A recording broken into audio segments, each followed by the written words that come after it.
Viewpoints talks about finding a way to discuss abortion and other hot topics after this. People often ask me, how should I manage my money? Whether you're a multi-million-dollar investor or just starting out, the answer is Betterment.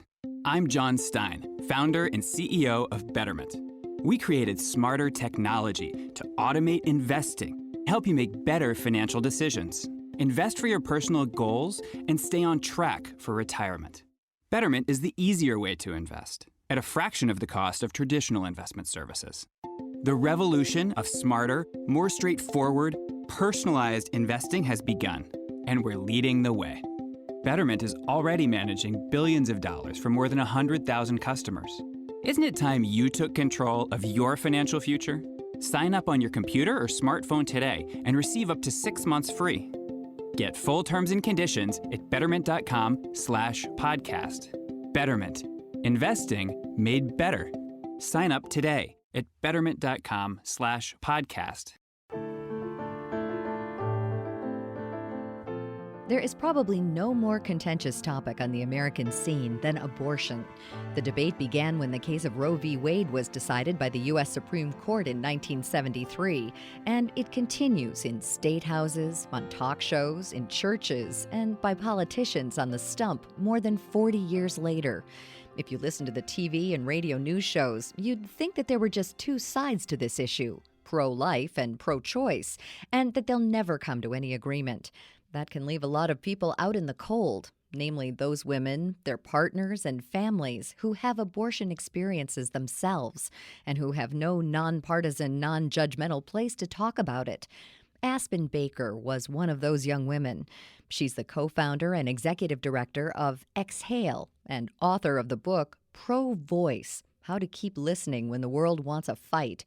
She says she started Exhale when she found herself pregnant at the age of 24. I had an abortion right after I graduated from college, and I had grown up in a Christian community and was surrounded by people who were pro-life, and when I was a kid, the idea of abortion made me so sad that I knew if I ever got pregnant, I would never, ever have one. And then I did, and I was surprised when I found that there wasn't a lot of places for me to talk about that experience. So I started Exhale 15 years ago as a place for women and men to call to get non-judgmental emotional support. When they started Exhale, Baker says that there were only two sides to the issue, and she didn't think the labels of pro-choice and pro-life were useful for an organization that welcomed people from both sides to call in and talk about their experiences. At first, we were kind of labelless. We were like, we're nothing, and that wasn't true because we were actually for something really important, and that was for non-judgment and healing and for well-being of women. And so that's how we came to invent Pro-Voice, and that is what my book is all about, how we've been using Pro-Voice to both support people who have abortions, how to get people talking to one another about difficult topics that can be very personal or very big and politicized, like abortion, and how that might be useful on other controversial topics as well. She says that's what's unique about Pro-Voice. They care about the opinions and stories of people on all sides of the issue. It's a pretty courageous stand, what with all of the venom that flies back and forth on the topic. Their philosophy is to embrace the voices of all people, no matter their gender, race, religion, or political views. They're not out to change anyone's stand on the issue. Instead, they want to foster understanding of individuals' experiences with abortion. Baker says that Pro-Voice does this with three core tools: listening, storytelling, and embracing gray areas. This is about us talking to each other as fellow women or as fellow people or as neighbors. And sometimes our neighbors have different beliefs than we do. And so having these intimate conversations is really critical. And that's why the relationship of listening and sharing stories is so important.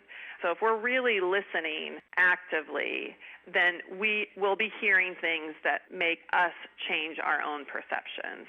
So right now, politically, we're sort of listening in a gotcha culture. You know, we're sort of listening to be like, you screwed up and you said that wrong, and I'm going to use that point to argue this back. And we're very good at arguing, and we're very good at fighting, and we can do that all day long. But if we really want to change the way that we talk about abortion, then partly we're going to have to change our own perceptions or be willing and open to think about things in a new way. She says that storytelling is an important part of the pro-voice toolbox because abortion has touched all of our lives in one way or another. Even if we've not had an abortion in our own bodies. When I talk to people around the country and I say, hey, here's the work that I do, immediately something personal comes to mind in somebody's life about, my mother was an abortion provider and I remember dropping her off at work and seeing protesters, or, I went with my friend to get her abortion, and this is what I remember about her life. This is intimate and personal to all of us, and that's an incredible place for us to start having conversations with one another. Embracing gray areas is the third tool, and its purpose is to help us break out of our comfort zones and put aside partisan labeling. Instead of trying to sort of put what I hear into a box and say, I know what you're going to say, or I use this word, so I'm going to, put this label onto you. If we live in the gray areas, the places that make us uncomfortable, the parts that we're not used to hearing, the parts that aren't typically in public debate, that's where we have the real opportunity to hear something new and have the chance to find some opportunity to innovate, which is what Exhale really did, that nobody was listening to women who'd had abortions when we got started. So we said, this needs to happen. And we have been doing that now for 15 years, and we've been able to hear all kinds of things about the way that people talk about their own abortions that is not what you hear if you're just paying attention to what political activists and politicians are saying. Using those three tools, people can fulfill the goals of pro-voice to respect human dignity and maintain human connections despite conflicting ideas about an issue. Baker says that her nonprofit organization, Exhale, helps anyone who is touched by abortion by providing a confidential talk line where they can discuss their experiences with an understanding counselor. She says that even men call to talk about their feelings on the issue and for advice about dealing with it in their own lives. The first call that ever came to the Exhale Talk Line was from a man who had recently learned about his teenage daughter's abortion, and he didn't know how to talk to her about it, and he wanted to be able to talk to her about it. And so ever since then, we have men serve as counselors on our talk line, men involved in our organization, and men that call our line. And often men are calling because they want to know what the right thing is to say, or they're trying to figure out what's normal. Because we mostly talk about abortion in political ways, it can be difficult to know what a quote-unquote normal abortion experience is like when you're actually going through one. So sometimes men are wondering, well, she's crying all the time. I thought this was supposed to be easy. What's going on? Or vice versa, like, I'm feeling sad and upset, but she feels fine. What's going on here? And men can have their own experience of abortion. It might be similar to the woman's, and it might be different. And both can be true, and both can be heard and understood, and they don't need to be in competition with one another. The Exhale website is exhaleprovoice.org, and their talk line number is 1-866-4-EXHALE. Baker says that any polarizing topic can use the pro-voice model to bring people together to share experiences and find solutions to dealing with issues in a peaceful, non-politicized way. We see pro-voice in so many areas. We hear it with organizations working to end poverty and how they believe and know that poor people are the best people to figure out how to solve poverty.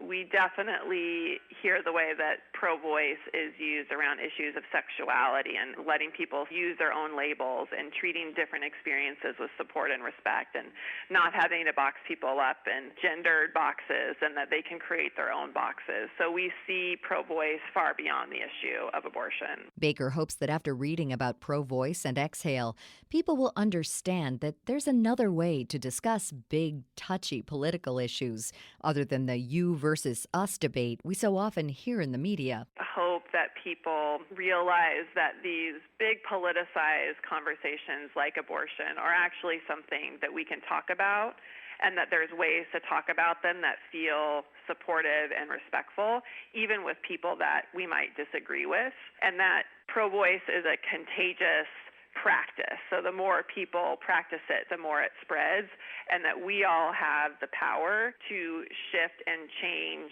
the conversation as it exists right now. You can find out more about Pro-Voice, the book, and the method on Baker's website at aspenbaker.com. Once again, the Exhale website is exhaleprovoice.org, and their talk line is 1-866-4-EXHALE. For information about all of our guests, their organizations, and publications, log on to our site at viewpointsonline.net.